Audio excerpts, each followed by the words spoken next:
नमस्कार दोस्तों, आप सबका एक बार फिर से स्वागत है मेरे इस चैनल ज्ञानी शेवकानी पर।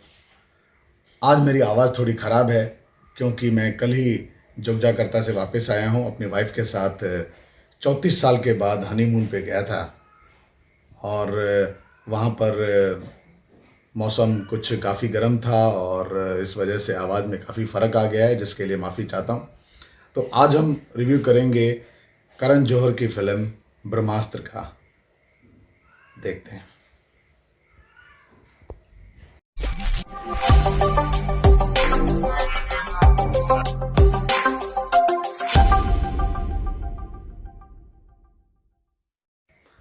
दोस्तों, इस फिल्म का आप लोगों की तरह और दुनिया में जो बाकी लोग हैं उन सब की तरह मुझे भी काफ़ी इंतज़ार था।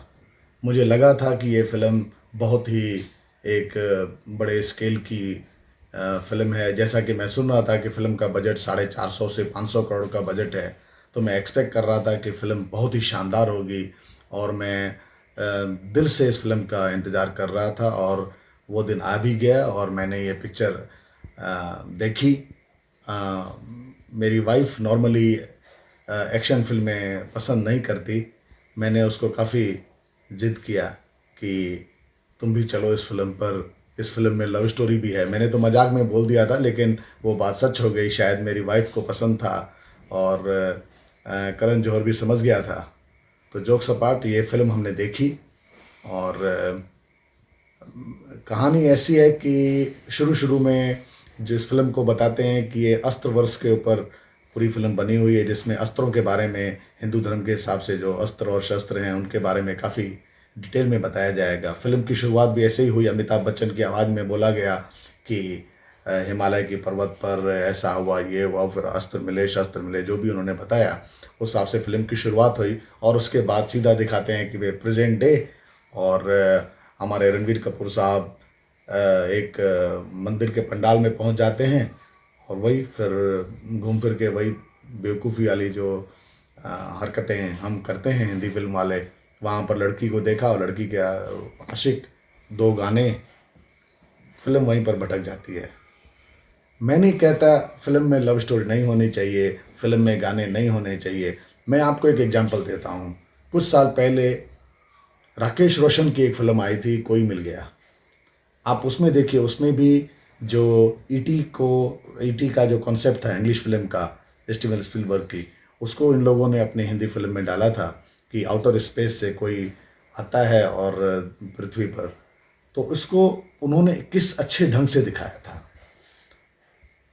फिल्म में गाने भी थे, लव स्टोरी भी थी, सब कुछ था, लेकिन उसका प्रेजेंटेशन का तरीका जो होता है वो अच्छा होना चाहिए। इस फिल्म में वो नहीं है। एक चल रहा है, उसके बीच में दूसरा आ रहा है, दूसरा चल रहा है, तीसरा आ रहा है। खैर, ये तो हो गया। इस बीच में फिर दिखाते हैं कि शाहरुख खान को दिखाते हैं, वो भी उनके पीछे तीन लोग लगे हुए, मौनी रॉय और दो गुंडे लगे हुए हैं और वो वानर अस्त्र उनका पिक्चराइजेशन अच्छा था। फिर नागार्जुन आते हैं जो एक दूसरा अस्त्र लेके आते हैं। तो फिल्म खिचड़ी थी, उसमें डिम्पल कपाड़िया भी हैं जो वो पहाड़ पे हेलीकॉप्टर लेके आती रहती हैं, जाती रहती, कहाँ कौन है, क्या है, कहाँ से हेलीकॉप्टर आया, क्या है, कुछ समझ में नहीं आता है। हिमालय पर्वत पे हेलीकॉप्टर से लैंड करती हैं, आती हैं, जाती हैं, बस सब चल रहा है। फिल्म ठीक ठाक है। इंटरवल के बाद इतने ज़्यादा, अगर आप आखिर का, अगर आप 45 मिनट, 30 to 45 मिनट्स देखो, आपकी रियल में आपकी आंखों में दर्द होने लगेगा।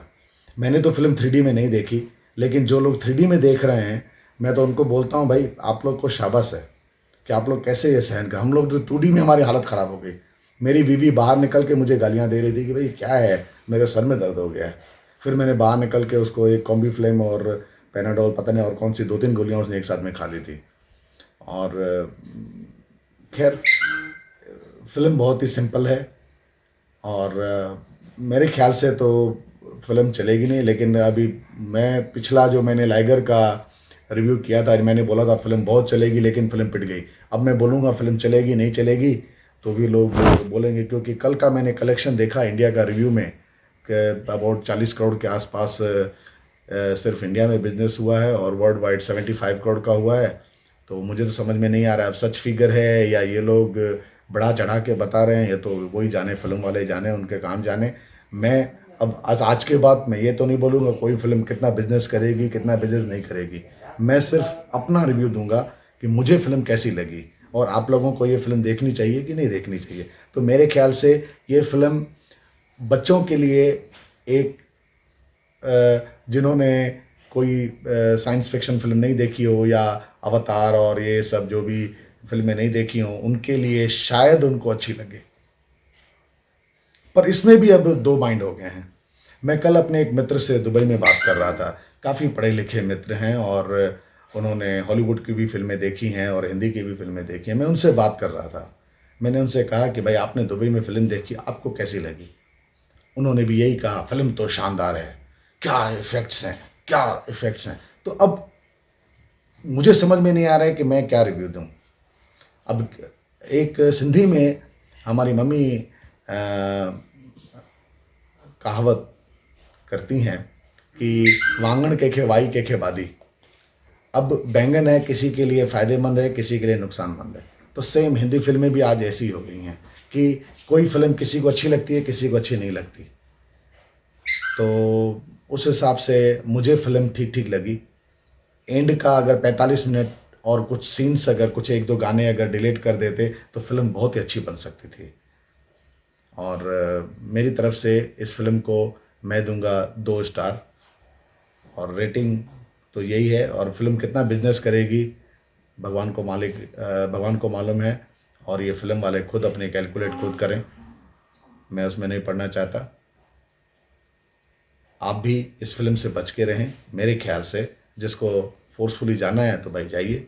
और 3D में मैंने सुना है काफ़ी इफ़ेक्ट्स अच्छे हैं, तो जिनको वो 3D में देखनी है जाके देखिए इंडिया में। और खाली एक चीज़ से बचिए, एंड का जो आखिर का जो 30-35 मिनट है उसमें अपनी आंखें बचाइए, आंखों को नुकसान हो सकता है। अगले रिव्यू में फिर मिलेंगे, तब तक के लिए बहुत बहुत नमस्कार, थैंक यू।